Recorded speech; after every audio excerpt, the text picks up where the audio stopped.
gudoomiyaha ololaha khayriga ay kaalme kuwan suxuf cabdimaalik sheekh muuse cordon iyo maanta si rasmi waxa ugu wareejiyay guri baloodha oo loo dhisay cabdille aadan dhegaso oo ah nin xanuunsanaya isla markaasina ay ololaha khayriga iyo kaalme kuwan xaaladiisa hore u baahiyeen gurigani baloodhka ee loo soo dhisay cabdille aadan dhegaso iyo waxa si weyn uga soo qayb qaatay walaalo muxsiniina oo muslimiina kuwaas oo ku kala sugan daafaha adduunka ololaha khayriga ee kaalme kuwan iyo lacagihii kala duwanaa lagu soo kaalmeeyay cabdille aadan dhegaso waxay uga iibiyeen dhulka gurigani looga dhisay oo ku kacay cadad lacageedoo dhan $4,570 Mareykanka halka $14,000 lagu bineeyay gurigaasi cabdimaalik sheekh muuse cordon gudoomiyaha ololaha khayriga ee kaalme kuwan iyo gooreyntii halkaasi ka hadlay waxaanu faahfaahin ka bixiyay xaaladda cabdille aadan dhegaso gurigani loo dhisay sidoo kale markii ay soo bandhigeen xaaladiisu sida yahay ay taariikhdu tahay 24 bisha koobaad ee 2017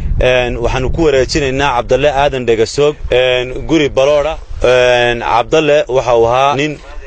danyara oo dhibaataysnaa oo duruufaysnaa oo aanu ololaha kaalme kuwan ku soo bandhignay kadib markii xaalkiisa la arkayna walaalo muxsiniina oo Soomaaliya oo dacallada caalamka jooga ayaa ku soo deeqay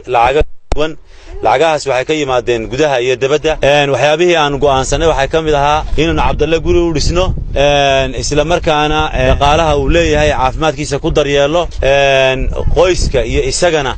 يعني waxay helaan lagu daryeelo maanta cabdille sidaan sheegay waxaanu ku wareejinaynaa gurigan baloodhka ku yaala xaafadda hodan qaylo koonaheeda cabdille keligii gurigan ma manaafacsan doono waxa ay sidoo kale guriga la manaafacsan doona eheladiisa cabdille iyo qoyskan waxaanu isla gurigan oo laba jihoola waxaanu uga furi doonaa dukaankaas oo looga shaqayn doono oo dhaqaalaha ka soo baxana uu u noqon doono masruuf waxaan ugu bushaareynaya dadkii xaaladda cabdille la socday waxaan halkan uga bushaareynaya cabdille wuu caafimaaday waxa weeye cabdille aad ogeedeen maaha halkan muxuu ahaay waxaan kaloo ka sheegayaa cabdille qorshayaasha uu qorshaysan waxa weeye cabdille kadib markii uu caafimaaday imika cabdille wuxuu hadal hayaa inuu guursado marka waxa weeye dhawaan gurigan ayaynu cabdille ku dhisi doonaa insha Allah biidhnilaahi kareem geesta kale waxa halkaas la kooban ka soo jeeday qandaraasay gurigaasi waxaana ka mid ah hadaladiisii waxaan ku wareejinayaa furayaashii gurigan oo aan dhisay oo kaga qandaraastay qolada kaalme kuwan aan kaga qaanday qandaraas ah $14,000 qandaraaskana guriga waan ku dhameeyay wax khasaarana iguma keenin wax faa'iidana kama helin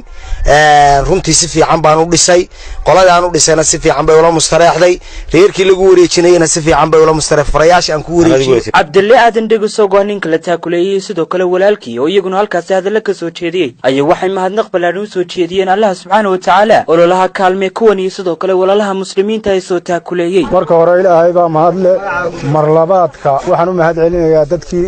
soo caawiyay cabdille aadan maxamed meel kasta baa joogaan mar saddexaadka ururkan kaalme kuwan ee cabdimaalik madaxweeyay dhalinyaradan u shaqaysay cabdille aad iyo aad baan ugu mahad celinayaa